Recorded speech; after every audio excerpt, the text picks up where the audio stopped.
Welcome to Conversations in Integrative Medicine, and today I'm going to talk in this module about integrative medicine approaches to PMS or premenstrual syndrome, another topic which perhaps is alien to a man but a very important overlooked issue in healthcare in general. Now, it's been difficult to define premenstrual syndrome in many people's minds. In fact, one reason for the difficulty has been some degree of reluctance to accept this as a concrete diagnosis. But PMS is certainly very real and has a symptom pattern that involves a whole host of symptoms and signs. It typically occurs in the age group of the 30s in a woman, and it really refers to quite severe symptomatology in the immediate premenstrual period, usually improving in the postmenstrual period. However, in my book, where I talk about the natural management of PMS, I see writings that talk about dysynchronicity. In other words, that PMS may not follow this predictable premenstrual pattern, that in fact PMS can be manifested other stages in the menstrual cycle. So we can see that it's clouded. And what is premenstrual syndrome? I guess one day we'll see it as a complex body-mind disorder associated with perhaps physical or biochemical underlying problems or changes. So defining premenstrual syndrome is really best an issue of definition by exclusion. We have diagnostic criteria where we talk about dysmenorrhea, we talk about premenstrual mood disorder. These are issues that people have tried to separate out from premenstrual syndrome. In other words, dysmenorrhea is not premenstrual syndrome. Simple changes in mood disorder that occur with the biorhythm of menstrual cycles may not be able to be categorized as premenstrual syndrome. But the factors involved in premenstrual syndrome in terms of clinical symptoms and signs can be very, very protean, many. It can range from headaches, migrainous attacks, menstrual cramps, alteration in bleeding profile, major psychological changes. In fact, even behavioral aberrations have been described. In fact, shockingly, in the British legal system, premenstrual syndrome has been seen in a couple of circumstances as a mitigating circumstance to murder, where a couple of cases are certainly described out there where women have murdered associates or friends and have pleaded mitigation because of premenstrual syndrome. So out there is a litany of different descriptions, and people have tried to even subtype and categorize different forms of premenstrual syndrome with, in my mind, some degree of difficulty, because this is a very heterogeneous disorder, but a very serious disorder. Now, how is it managed? The answer is most integrative medicine physicians would immediately click and say progesterone. In fact, there was some evidence accumulated that perhaps a progesterone deficiency is one of the key items that precipitates or triggers the premenstrual syndrome complex. But in my mind, it's perhaps a lot more complex than that, and I think that premenstrual syndrome may be a lot of diagnoses within a diagnosis, and this categorization may be what I've called a diagnostic dustbin, like irritable bowel syndrome, which is probably a discrete number of different diseases lumped together in one description of a clear body-mind disorder.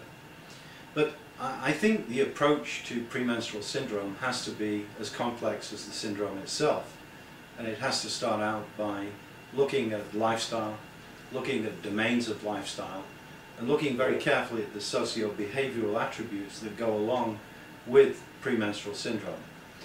And in fact, if you look at divorces, the tragedy of divorce, you can sometimes see that premenstrual syndrome may have played a big role in precipitating divorce, which is really very disturbing, because the management of premenstrual syndrome may in itself have been an ability to rescue the marriage. So how does premenstrual syndrome present itself in a family? Well, it affects all the family. In fact, it not only affects the individual in a miserable manner on occasion, but everybody around them may suffer from the manifestations of premenstrual syndrome.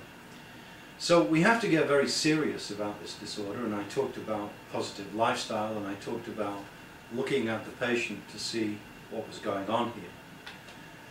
Perhaps some of these patients have nutritional deficiencies. In fact, that's described in the literature, and isolated deficiencies, and certainly that led to the concept of removing stress, using adaptogenic herbs, or using vitamin B series, anti-stress vitamins, a generic word which really defies clear definition. But placing the PMS patient on general nutritional support with multivitamins, phytochemicals and mineral supplementations is obviously a good first-line step. Many of them have mood disorder, and that really recruits the idea of using fish oil, and I always use fish oil in an enteric coated format for enhanced patient compliance, better tolerability and better absorption. And I think in professional practice most people are now favouring enteric coated targeted delivery fish oil so that they can push the dose with tolerance. Now, fish oil certainly stabilizes moods. We have evidence from that from studies, and in fact fish oil has in high dosage an antidepressant effect that is alleged in some studies to be equivalent to certain types of antidepressant medication. But do some women with PMS require antidepressant drugs? And the answer is perhaps yes. I'm not a great supporter of the use of antidepressant drugs unless absolutely necessary, but certainly a major manifestation of PMS is decline in mood and frank depression on occasion. Now, what about nutritional support with dietary supplements? And I think the answer to this question is simplistic. To tell you that really the same types of supplements used in menopause appear to have a variable degree of benefit in women with PMS, premenstrual syndrome. So again, one can look at the use of combinations of things like isoflavones, black cohosh, perhaps evening primrose oil, the minor sedative effect of L-theanine, the use of Vitex or chasteberry, and even Dong Quai has been used as a female-specific type of nutritional intervention. But we have far less data on managing PMS with herbs and botanicals than we do menopause, and some of the results of observations seem quite confusing. So we've got general nutritional support. Now, obviously the key issue that people say, well, this must be a hormonal disorder. Well, to some degree it is. And in fact, if we look at Katrina Dalton's work and others, we see that progesterone has figured strongly. And there has been a tendency to want to use topical progesterone, which we'll talk about in other modules.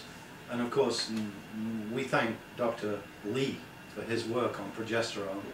And many years ago I interviewed Dr. Lee in a column on the front page of Natural Pharmacy magazine and talked to him about the use of topical progesterone creams. A very interesting discussion. Unfortunately, of course, Dr. Lee died prematurely, but we have a legacy of information in the literature from Dr. Lee and his experiences with topical progesterone.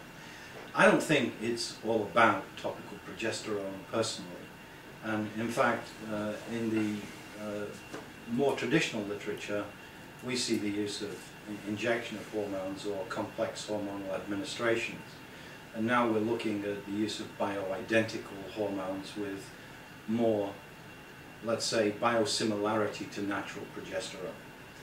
Now, what role estrogen plays remains to be seen, but estrogen dominance may be a problem in PMS, and that's why isoflavones may downregulate the circumstances.